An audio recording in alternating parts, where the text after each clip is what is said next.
নমস্কার বন্ধুরা, নলেজ কাল্টিভেটারে স্বাগত। আমি সুদীপ ঘোষ শুরু করছি আজকে ক্লাস, যেখানে পড়ার সাথে হাসি ফ্রি। আজকে একটি গুরুত্বপূর্ণ বিষয় নিয়ে আলোচনা করব। আমরা সংবাদ মাধ্যমে বা সোশ্যাল মিডিয়ায় জানতে পেরেছি যে আমাদের পশ্চিমবঙ্গের আকাশে কিন্তু আবার নতুন দুর্যোগ দেখা দিয়েছে। নতুন একটি ঘূর্ণিঝড় নাকি সাগরে তৈরি হয়েছে, আর সেই নিয়েই আজকের আমাদের ভিডিওর টপিক। নিউ সাইক্লোন ইন বে অফ বেঙ্গল, অর্থাৎ বঙ্গোপসাগরে ফুসছে নতুন ঘূর্ণিঝড়। আজকের ভিডিওতে থাকছে এই নিয়ে কি খবর আছে, সাইক্লোনের যে প্রাথমিক রিপোর্ট তা কি আছে, এর নামকরণ কি হয়েছে, আর এই ঘূর্ণিঝড় মোকাবিলায় কি কি প্রিভেনশন নেওয়া উচিত, আর আমাদেরকে এই সময় কি করা উচিত। ভিডিও শুরু করার আগে এটি একটি শিক্ষামূলক ভিডিও। এই ভিডিওর কোনো অংশে হিংসা ও রাজনৈতিক এবং সাম্প্রদায়িক বিদ্বেষ অন্তর্ভুক্ত নেই। তবু ভিডিওর কোনো অংশ বিতর্কিত মনে হলে সেটি অনিচ্ছাকৃত এবং তার জন্য ক্ষমা প্রার্থী। এখন ভিডিওটি পুরোপুরি দেখুন, আর এইরকম কারেন্ট অ্যাফেয়ার্সের ভিডিও বাংলায় জানতে চ্যানেলটি সাবস্ক্রাইব করে পাশে থাকুন। এখন আজকের ভিডিও। আমরা সোশ্যাল মিডিয়াতে বা নিউজ মাধ্যমে জানতে পেরেছি যে বঙ্গোপসাগরে নাকি নতুন একটি ঘূর্ণিঝড় তৈরি হতে চলেছে, আর তার ফলে কিন্তু আমরা আবার ভীত হচ্ছি, কারণ আমরা জানি ঘূর্ণিঝড় মানে কিন্তু ধ্বংস।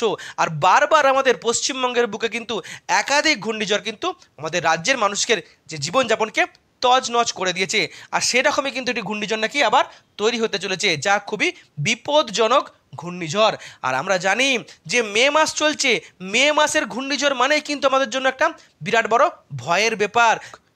ভয়ঙ্কর যে সমস্ত ঘূর্ণিঝড়গুলি হয়েছে সেগুলি কিন্তু এই মে মাসেই হয়েছে, যেমন আইলা ঘূর্ণিঝড়, আমফান ঘূর্ণিঝড় বা রেমাল ঘূর্ণিঝড়। তাই মে মাসেই নতুন যে ঘূর্ণিঝড় দেখা দিয়েছে সেই নিয়ে কিন্তু আমাদের ভয় বা ভীতি সঞ্চার হচ্ছে, কারণ মে মাসের ঘূর্ণিঝড় কিন্তু খুবই বিপজ্জনক ঘূর্ণিঝড় এবং ব্যাপক ক্ষয়ক্ষতি করে। আর সেটাই কিন্তু আমরা এখন দেখে নেব এই সাইক্লোনের রিপোর্ট নিয়ে। আবহাওয়াবিদরা বলছে বঙ্গোপসাগরে একটি সাইক্লোন সার্কুলেশন দেখা দিয়েছে। যদিও ইন্ডিয়ান মেটেরোলজিক্যাল ডিপার্টমেন্ট অর্থাৎ ভারতীয় যে আবহাওয়া দপ্তর আছে তারা এখনও অফিসিয়ালি কোনো নির্দেশ দেয়নি, তারা কিন্তু নজর রাখছে, তারা কিন্তু যে কোনো সময় এই নতুন ঘূর্ণিঝড়কে নিয়ে তারা ফোরকাস্ট করবে। কিন্তু আবহাওয়াবিদরা যেটা বলছে যে প্রাথমিকভাবে বঙ্গোপসাগরে একটি সাইক্লোন সার্কুলেশন দেখা দিয়েছে, যেটি ঘূর্ণিঝড়ে পরিণত হতে পারে। আবহাওয়াবিদদের প্রাথমিক পরিদর্শন মতে যে তারা দেখতে পাচ্ছে যে পূর্ব মধ্য বঙ্গোপসাগরে একটি সাইক্লোন সার্কুলেশন দেখা দিয়েছে, আর এই সাইক্লোন সার্কুলেশন আগামী 26শে যে মে আসছে সেই 26শে মের মধ্যে কিন্তু একটা ব্যাপক ঘূর্ণবাতের তৈরি করবে, আর এই ঘূর্ণবাত থেকে কিন্তু সেটি পরিণত হবে নিম্নচাপে, আর এই নিম্নচাপ কিন্তু পরে পরিণত হবে সাইক্লোনে, আর 28শে মের মধ্যে এটা কিন্তু সিভিয়ার সাইক্লোনে পরিণত হবে, এবং সিভিয়ার সাইক্লোনে পরিণত হয়ে প্রথমে কিছুটা মায়ানমারের দিকে অগ্রসর হবে, তারপর টার্ন নিয়ে সেটা কিন্তু বাংলাদেশ এবং পশ্চিমবঙ্গ উপকূলের দিকে আগে আসবে। 28শে মে থেকে 2রা জুনের মধ্যে এই শক্তিশালী ঘূর্ণিঝড় সেটি ল্যান্ডফল হবে ভারতবর্ষের ওড়িশা উপকূল, পশ্চিমবঙ্গ উপকূল এবং বাংলাদেশ উপকূলের মধ্যে। আর তার ফলে কিন্তু ভারতবর্ষের পশ্চিমবঙ্গ উপকূল, বাংলাদেশ উপকূল এবং ওড়িশা উপকূলে কিন্তু ব্যাপক ঘূর্ণিঝড়ের এফেক্ট দেখা দিতে পারে, আর সেই কিন্তু সম্ভাবনা দেখা দিয়েছে। অর্থাৎ বুঝতে পারলাম এটা কিন্তু প্রাথমিক পর্যবেক্ষণ। আমরা জানি যে কোনো সময় কিন্তু এই সাইক্লোনের পথ কিন্তু চেঞ্জ হতে পারে। প্রাথমিক আবহাওয়াবিদরা কিন্তু এই গতিপথ বলেছে এবং ল্যান্ডফলের সম্ভাবনা বলেছে ওড়িশা, পশ্চিমবঙ্গ এবং বাংলাদেশ উপকূলে। এখন এই যে ঘূর্ণিঝড় তৈরি হতে চলেছে তার নাম কি? আমরা জানি ঘূর্ণিঝড়ের নামটা একটা খুব গুরুত্বপূর্ণ, সেটাই কিন্তু সবথেকে আকর্ষণের মূল কেন্দ্র। নতুন যে ঘূর্ণিঝড় তৈরি হতে চলেছে তার নাম হতে চলেছে শক্তি, আর এই নাম দিয়েছে শ্রীলঙ্কা। শক্তি মানে আমরা বুঝতে পারছি যে পাওয়ার অর্থাৎ ক্ষমতা। অর্থাৎ এই ঘূর্ণিঝড় শক্তি যদি এই আইলার মতো রূপ নিয়ে আসে তাহলে কিন্তু আমাদের জন্য ব্যাপক ক্ষয়ক্ষতি হতে পারে। এখন এই যে ঘূর্ণিঝড় আসতে চলেছে তাই নিয়ে কী কী ওয়ার্নিং আছে। এখন ভারত সরকার এবং আইএমডি এখনও পর্যন্ত কোনো ওয়ার্নিং জারি করেনি, কিন্তু আইএমডি কিন্তু নজর রাখছে এই ঘূর্ণিঝড়ের উপরে। তারা যখনই সেই বিষয়ে নিশ্চিত হবে তারা কিন্তু অবশ্যই 2-1 দিনের মধ্যে তাদের যে ঘূর্ণিঝড়ের যে নিশ্চয়তা তারা জানিয়ে দেবে এবং একাধিক যে ওয়ার্নিং তারা জারি করবে। তবু আমরা ঘূর্ণিঝড় সম্পর্কিত প্রাথমিক কতগুলি ওয়ার্নিং কিন্তু দেখে নেব। মেনলি যে সমস্ত মৎস্যজীবী ভাইরা পেটের দায়ে মাঝ সমুদ্রে মৎস্য শিকার করতে যায় তাদের জন্য কিন্তু প্রথম ওয়ার্নিং, তাদেরকে বলা হয়েছে ওই সমস্ত মৎস্যজীবীরা অবশ্যই যেন 26শে মের আগে তারা যেন অবশ্যই তাদের ট্রলার বা নৌকা নিয়ে তারা সমুদ্রের তীরে ফিরে আসে এবং 26 থেকে এই যে 2রা জুনের মধ্যে তারা যেন কোনোভাবেই নতুন করে এই সমুদ্রে মাছ ধরতে না যায়।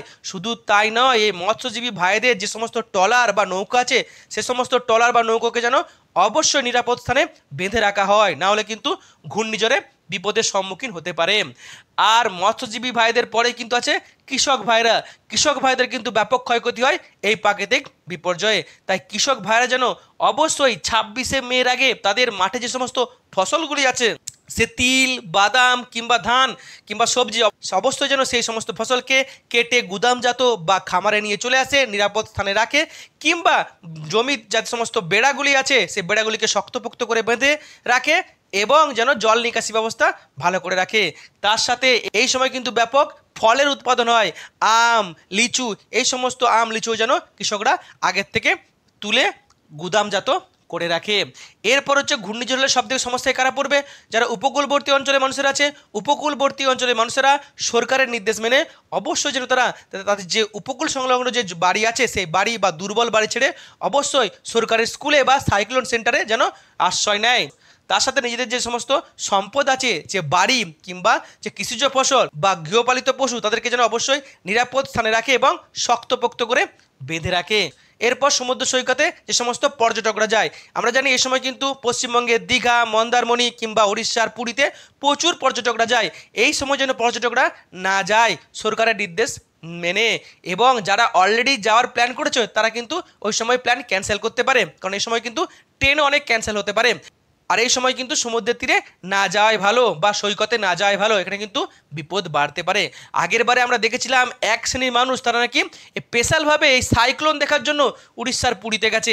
এটা যেন না করা হয়, এটা কিন্তু কখনোই বুদ্ধিমান মানুষের পরিচয় নয়, এটা এক প্রকারের অমানবিক মানুষের পরিচয়, নিষ্ঠুরতার পরিচয়। কারণ প্রাকৃতিক বিপর্যয় কখনো উপভোগ করার জিনিস নয়। প্রাকৃতিক বিপর্যয় কিন্তু অনেক মানুষের ক্ষতি হয়। যাদের মাথায় পাকাপোক্ত ছাদ নেই তাদের কাছে কিন্তু প্রাকৃতিক বিপর্যয় মানে ভয়ঙ্কর ক্ষতি। এছাড়া কি আছে, যারা হচ্ছে মাটির বাড়িতে বসবাস করে কিংবা দুর্বল বাড়িতে বসবাস করে তারা যেন অবশ্যই সরকারি সিদ্ধান্ত মেনে স্কুল বাড়িতে কিংবা সাইক্লোন সেন্টারে অবশ্যই শেল্টার নেয়। অন্যদিকে সাইক্লোনে কি হয়, যে ঘরবাড়ি ভেঙে যায় কিংবা জল জমে যায় কিংবা বিদ্যুৎ পরিষেবা বিচ্ছিন্ন হয়, গাছ ভেঙে যায়, তাই অবশ্যই সরকারকে কিন্তু আগের থেকে এই বিষয়ে স্টেপ নিতে হবে, মানুষকে সচেতন করতে হবে। রাজ্য সরকার এবং কেন্দ্র সরকারকে কিন্তু আগের থেকে রেডি থাকতে হবে, তাদের NDRF team, SDRF team, police, fire brigade, army, coastguard যাতে আগের থেকে প্রিভেনশন নিয়ে যায় এবং যদি বিপর্যয় ঘটলে দ্রুত যাতে মোকাবিলা করা যায়। এখন এই যে ঘূর্ণিঝড় আসছে তার এফেক্টে কী হতে পারে? আবহাওয়াবিদদের প্রাথমিক পর্যবেক্ষণ অনুযায়ী যে ঘূর্ণিঝড়ে 100 থেকে 120 কিলোমিটার বেগে ঝড় হতে পারে, ব্যাপক বৃষ্টি হবে, তার সাথে কি হবে, তার সাথে বজ্রবিদ্যুৎ সহ বৃষ্টি হবে। এবং আমরা জানি জুন মাসের দ্বিতীয় সপ্তাহে পশ্চিমবঙ্গে বর্ষা ঢুকে, অনেকে বলছে যে এই ঘূর্ণিঝড়ের ফলে কিন্তু বর্ষার আগমনটা আরও আগিয়ে যেতে পারে, হয়তো জুন মাসের প্রথম সপ্তাহে আমাদের পশ্চিমবঙ্গে বর্ষা ঢুকতে পারে, কারণ অলরেডি কিন্তু পাক বর্ষার বৃষ্টি শুরু হয়ে গেছে। এখন আমরা কি করব? এখনই আমরা কোনো প্যানিক করব না এই ঘূর্ণিঝড়কে নিয়ে, কারণ এটা হচ্ছে প্রাথমিক পর্যবেক্ষণ। এখন যতক্ষণ না আইএমডি, ইন্ডিয়ান মেট্রোলজিক্যাল ডিপার্টমেন্ট কোনো নিশ্চয়তা দিচ্ছে বা নিশ্চিতভাবে বলছে যে ঘূর্ণিঝড় তৈরি হয়েছে, সেটা কতটা শক্তিশালী, সেটা কোন পথে যাবে, কোথায় তার ল্যান্ডফল হবে, ততক্ষণ কিন্তু আমরা অপেক্ষা করব। আইএমডি রিপোর্টের পরে কিন্তু আমরা নিশ্চিত হব এবং আমরা আইএমডি যে সমস্ত রিপোর্টগুলি আসবে সেগুলি মেনে চলবো। সেগুলো দেখবো যে আইএমডির যে সাইটে দেখবো, তাদের সোশ্যাল মিডিয়া পেজে দেখবো, এবং আমরা যে ডিডি নিউজ, পিআইবি, পিটিআই কিংবা আকাশবাণীর খবর দেখব, তবে আমরা জানতে পারবো। তার সাথে কেন্দ্র সরকার, রাজ্য সরকার এবং লোকাল যে সমস্ত অফিসগুলি আছে, মিউনিসিপ্যালিটি অফিস কিংবা পঞ্চায়েত দপ্তর, সেখানে কিন্তু যে সমস্ত নির্দেশগুলি দেবে সেই নির্দেশ কিন্তু আমরা অবশ্যই মেনে চলবো। এবং যে সমস্ত সংস্থা আমাদেরকে উদ্ধার কার্যে সাহায্য করবে, সে NDRF, SDRF, police, fire brigade, electricity department, সবাইকে কিন্তু আমরা সহযোগিতা করব। সবাই ঐক্যবদ্ধ থাকলে কিন্তু আমরা বিপর্যয় মোকাবিলা করতে পারবো। তাই কোনো গুজব নয়, সতর্ক থাকুন এবং ঐক্যবদ্ধ থাকুন। দুর্যোগ কেটে যাক, মানুষের জীবন সুরক্ষিত হোক, এই শুভকামনা থাকলো। ভিডিওটি এখানে শেষ হলো। ভিডিওটি যদি ভালো লাগে অবশ্যই লাইক, কমেন্ট, শেয়ার এবং চ্যানেলটি সাবস্ক্রাইব করতে ভুলবেন না। আবার দেখা হবে নতুন একটি ভিডিওতে। ততক্ষণ পড়তে থাকো, হাসতে থাকো।